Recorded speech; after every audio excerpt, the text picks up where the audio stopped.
both with excellent defenses, offenses, speed, punching power, both undefeated, both with belts. It would be a unification fight. It almost never happens. Right. Almost never. In a 50-50 fight. Period. That is the fight everyone should want. That is the #1 desirable fight in all of combat sports. There is no other fight that anyone should want more. They're meeting at a great time, and whoever wins this fight should be the supreme 154-pounder right now. Is this a fight that you dare to say is a 50-50 fight? Yeah, it gives a 50-50 fight. I give it more, it's 50-50 in a sense, but because of the experience, you can go 60-40, 60 with Boots, 40 with Xander, but it kind of is a 50-50 fight, yes. Max Kellerman recently joined Stephen A. Smith to break down the fight and made a bold prediction that challenged the common belief that Boots would simply dominate. Kellerman pointed out that while many people talk about Ennis as the next superstar, things change when the fight actually gets signed. It's easy to praise someone's talent from a distance, but when they step in against someone like Xander Zayas, the real questions begin. Kellerman believes Zayas has the precision, ring IQ, patience, and composure needed to shock the boxing world. He gave major credit to Xander for actively pushing for the fight after the planned showdown with Vergil Ortiz Jr. fell apart. Instead of waiting for an easier title defense, Zayas Boots is this future superstar. He beat this guy and that guy and that guy. Meantime, when you actually make the fights, and it's like, oh, he's really going to fight that guy? Is he going to win? Where are you with this? Where I am, Max, is that I want to give a lot of credit to Xander Zayas. You know, Xander Zayas, young guy, he wanted this fight. He called for the fight, and he made it happen quick after the Vergil Ortiz-Boots fight fell apart. So fair play to Xander. He has a lot of confidence in himself, even though he's going to be the underdog. And you're right, Boots hasn't proven anything yet. Not his fault, but he hasn't fought anyone. He looks special. Now we're going to find out, is he special? And we need to recognize that, and he deserves to be seen, and he deserves a You have a built-in fan base. In other words, it's not just that you're of a certain ethnic or national group, but you're undefeated. You've been groomed and promoted as maybe the future star that group's fan base will follow. You're risking a lot because you have a built-in economic engine behind you. And when you're a guy who can be put in a position to pick and choose, and you choose Boots, Gabe, what does that say? Absolutely. This is a fight he definitely didn't have to take, man. You know, he's a 2-division champion right now. And for him to choose the toughest guy on paper right now, I mean, skill-wise, Boots, it's crazy. You know, it's crazy. He could have went a different route, but he chose the best guy. The timing couldn't be better. Jaron, Boots Ennis and Xander Zayas are meeting at the perfect moment in their careers, and whoever wins could walk away as the true king of the super welterweight division. Many analysts are calling it a pure 50-50 fight, while others slightly lean toward Boots because of his experience against stronger opposition. Some say it's closer to 60-40 in favor of Ennis. A very good fighter, a complete fighter, a fighter who I think presents next to the most, he probably the second most difficult guy to fight in the weight class because he's rangy. He can do so many things. He can fight inside. He can fight outside. He's a great body puncher.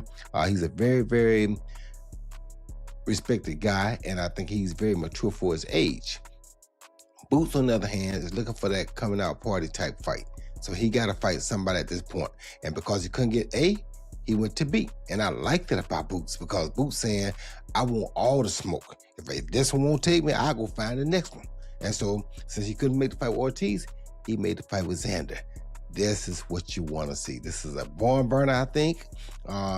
May the best man win, but both of these guys are capable of becoming the biggest threat to Fundura in the weight class because right now, Fundura is still the king of the weight class. They wanted to see Boots tested by another fighter beforehand. I wanted to see him fight Vergil Ortiz first because those, at 54. Yes, because those two guys were kind of on a collision course. However, I think Golden Boy and Vergil Ortiz had some issues. So now Boots went to the next best thing, which is even better than Vergil Ortiz. He went to Xander Zayas. Experts studying tape have pointed out that while Zayas is active and technically sound, he sometimes throws without full power from center range. When he commits to damaging shots, his rhythm becomes predictable, especially when he shifts left looking for hooks to the body or head. Opponents like Jorge Garcia and others have landed clean counters in those moments. Against Boots, that could become a major problem. Very good consolation prize to get if we're not getting Vergil versus either of them. What are your thoughts on that fight? Look, it's a great fight, and Boots getting those challenges out there. Xander deciding to fight Boots on a very dangerous, challenging fight for himself. You know, you gotta respect, you know, that decision. You know, if the Vergil fight didn't happen, and then Vergil versus Boots is not happening, and Xander stepping in, you know, gotta respect that kid, you know, for being 23 and taking those challenges. You gotta respect that, you know. My pick, I would probably say, goes to Boots because talent-wise. But, you know, Xander's positive about himself, man. He sounds very confident. I talked to him and he's very confident. However, respected journalist Mike Coppinger believes taking this fight is actually a brilliant business move for Zayas. Even as the underdog, fighting a name like Boots dramatically raises his profile. It brings the biggest payday of his career, increases his value with networks and promoters, and proves to fans that he's willing to challenge greatness instead of protecting his record.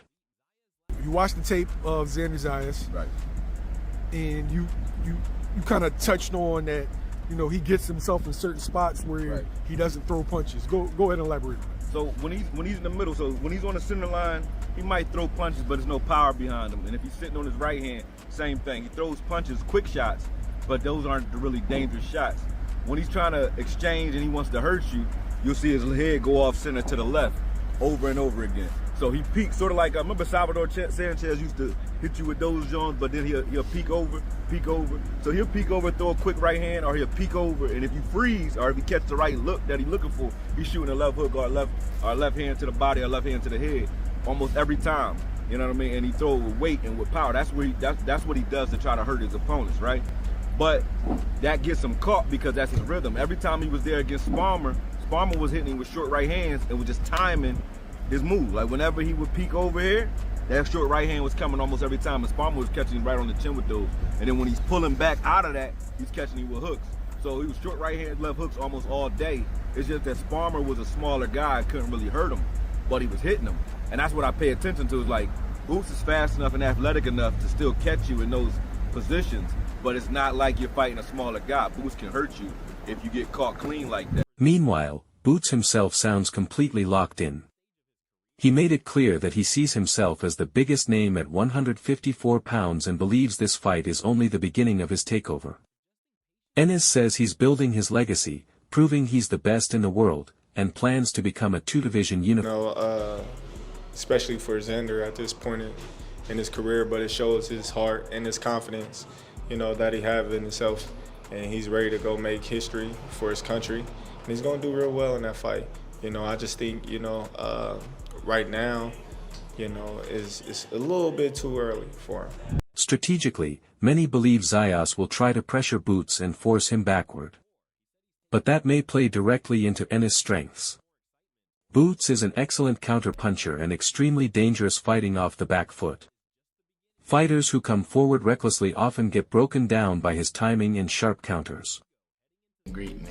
About to be a two-time weight division unified champ.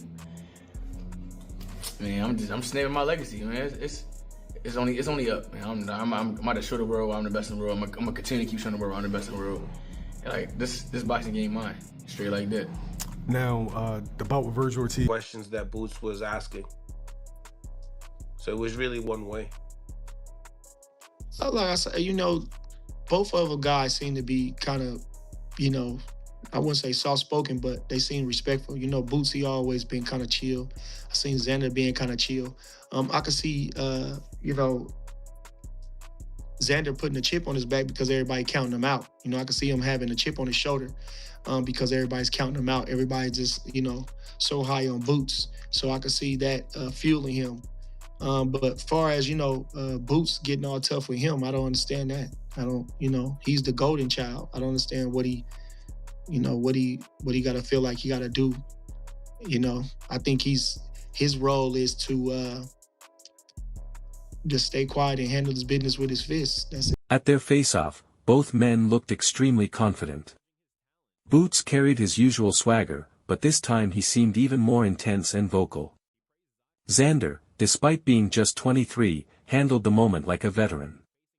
He looked calm, composed, and completely convinced that he belongs here. He's a good fighter. I like Xander. I just think that Xander don't know enough. Yeah. And take a fight like Boots. I mean, granted, you get in this game, you're in this game to be the best. But I don't think he's ready for a fight like Boots. I mean, Xander's good, he can fight, but he's still a kid, he's still a baby. Still in learning stages right now. Unified champion though, right? He is. Big kid. Seemed like he's getting better each and every fight. And I agree, but Boots in careers, man. You know what I'm saying? Now, are they going to pay him enough? You know what I'm saying? Are they going to pay him enough? Because I'm sure after they fight, he's not going to fight for a while. Shawn Porter called Boots a true phenomenon and said he's like electricity waiting to explode. But he also made it clear this won't be one-sided. Porter believes Xander's discipline, confidence, and skill make him a serious threat, and that the better man, not the more hyped man, will win. Even Max Kellerman returned to the bigger picture, saying Boots may be the most talented fighter in the division, but talent alone means nothing without proving it against elite opponents. This fight is where theory becomes reality. Why there's so much hype around Boots. He's an incredible athlete, he has a great jab, he can box, he's in good fights, he has power. But Xander Zayas at 23 is definitely an improving fighter, and like you said, Gabe, he's an economic engine, right? He could be fighting in Puerto Rico. He just sold out in January. He could fight in New York. He's going to probably have the bigger fan support here. Yeah. And I think this is a great business move for Xander, too. He's going to get a career-high payday. And like you said, 190 he walks around at. He hasn't had much more time at 154. Yeah. And also I'm thinking about is if you really watch Boots does look special all the time. But there's cases where he gets hit a lot. And you're like, man, for you to be so good and so special, why are you getting hit from some of these lower-class fighters? So Xander might have seen that. So you know what? Yeah, I know Boots is special. I know he's really, really good, etc. But I see things in his game where I can. Roy Jones Jr. also gave strong praise to Zayas, calling him one of the most complete and difficult fighters in the division. Jones highlighted his size, range, inside fighting, outside boxing ability, and especially his body punching. He described Xander as mature far beyond his age and said he may be the second hardest fighter to deal with in the weight class. At the same time, Jones sees Boots as a fighter searching for his true breakout moment at 154. Since the Vergil Ortiz fight couldn't happen, Ennis immediately moved to the next biggest threat, Xander Zayas. Jones respected that mentality from Boots, saying it proves Ennis wants all the smoke and isn't afraid of anyone. He's the best 154 in the world. Xander Zayas, who even people on his own side wondered why he was pushing for this fight. Even his trainer needed an explanation from him before he signed off on him taking this fight. His promoter, who admitted on the dais that like his plan for Xander was to put him in MSG, put him in Puerto Rico, do a nice title defense. This was all Xander Zayas, but Xander on that stage continues to look like, act like, sound like a guy that firmly believes that he is the better fighter in this matchup. What were your takeaways from watching Boots and Xander face-to-face for the first time? It was a fun press conference because Boots was really confident. He was brimming with confidence, and normally you see Boots more, more chill with a little bit more swagger. He's a little bit more, soft with his comebacks. But no, he was brimming with confidence, and him and Zayas were going back and forth, and I think Zayas handled it perfect. For a 23-year-old champion who hasn't really been against the best, he's facing somebody that's potentially pound for pound one of the best, and Zayas handled it. He handled it with flying colors, man. And I think Boots better respect what he has in front of him. Even though the measurements stay the same, I saw a bigger, younger fighter motivated to do. Interestingly, Jones even suggested that while many fans wanted Boots versus Vergil Ortiz, the Zayas fight may actually be even better. In his eyes, Xander presents more problems stylistically and could end up being the bigger test. Trainer Robert Garcia also praised Xander for taking such a dangerous challenge at only 23 years old. Garcia admitted he slightly favors Boots because of raw talent and experience, but he stressed that Zayas' confidence is real. After speaking with him personally, Garcia said Xander sounds fully convinced he can win, and that belief matters.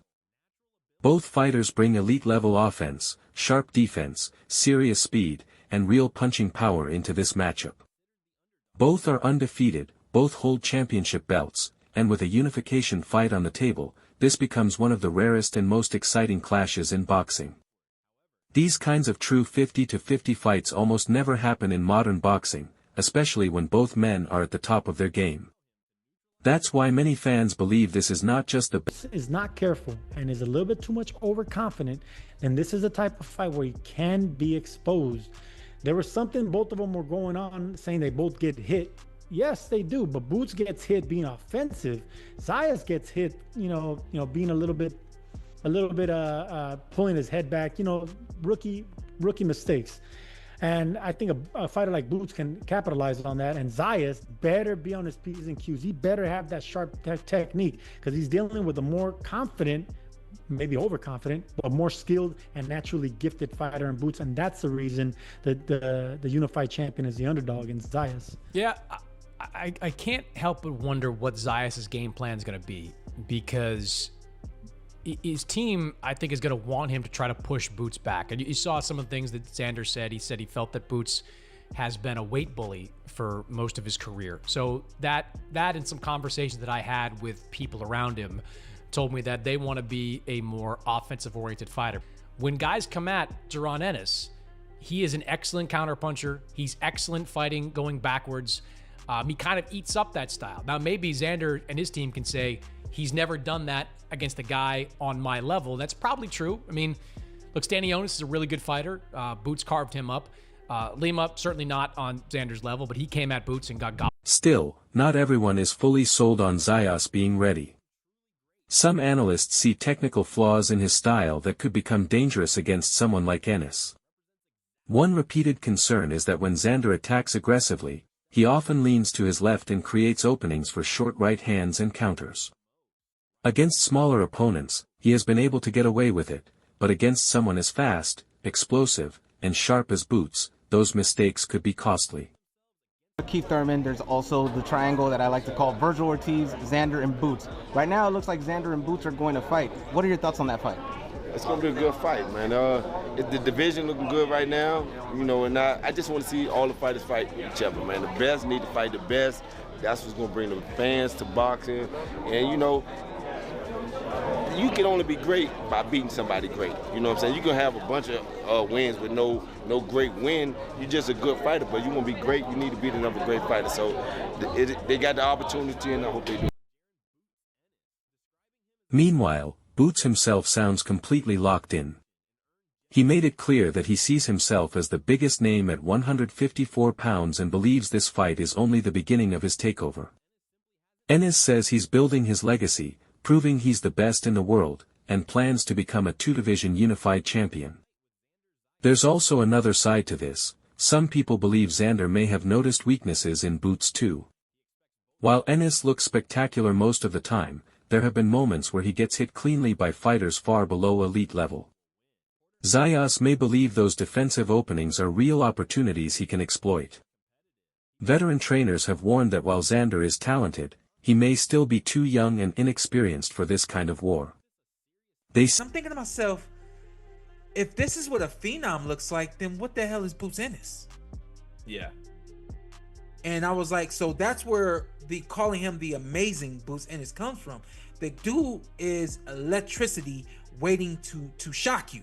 Yeah. And he just hasn't had the opportunities to shock, right? So he's got Xander coming up here pretty soon. That fight's in June or May? June 27th.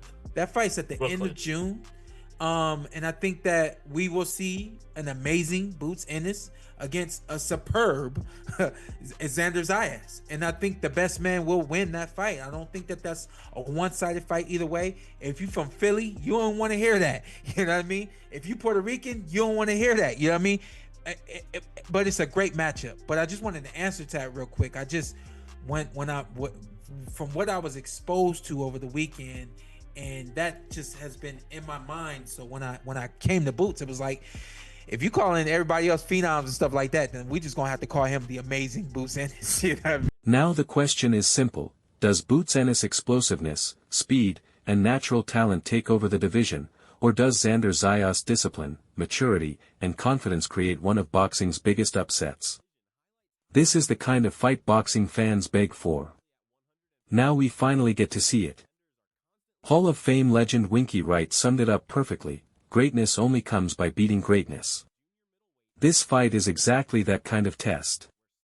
It's the type of matchup that defines careers, builds legacies, and separates good fighters from truly great ones. I mean, match up with him. Boots matches up, he might be the best fighter. I think he's the most talented fighter For sure. at 154. Is he ever going to fight any of these guys? Yeah, I think so, absolutely. I think we're going to see him fight somebody this summer. We'll get to it a little bit later in the show. Look, what do you think of, when I look at all those names, I see a bunch of good fighters. But when you say who could be special out of all those guys, my best prediction would be Boots. But you got to beat these guys. You can't just make us feel that way. You got to actually do it. To me, the top guys in that division is Boots and Vergil. Right. That's why everyone wants to see that fight. You know what I mean? So, and Boots just got that. He got that swag. He got that speed, that power. Good defense. He from Philly. He got that speed, that power. Good defense. He from Philly. Yeah, I was waiting for that. I was waiting. By the way, these two are not going to get any objectivity. If you're not a big boxing fan or a real professional boxer, and you just watch all these guys fight, and you watch Boots, you're like, oh, wow. Yeah. The wow effect, he has that. So when you ask this question, it's not even no shot of a doubt who's the most talented fighter. Terence Crawford believes the fight may be coming a little too early for Xander. He praised Zayas' heart and confidence but warned that elite-level experience matters. Crawford said talent alone isn't enough when facing someone like Ennis, and timing is everything at this level.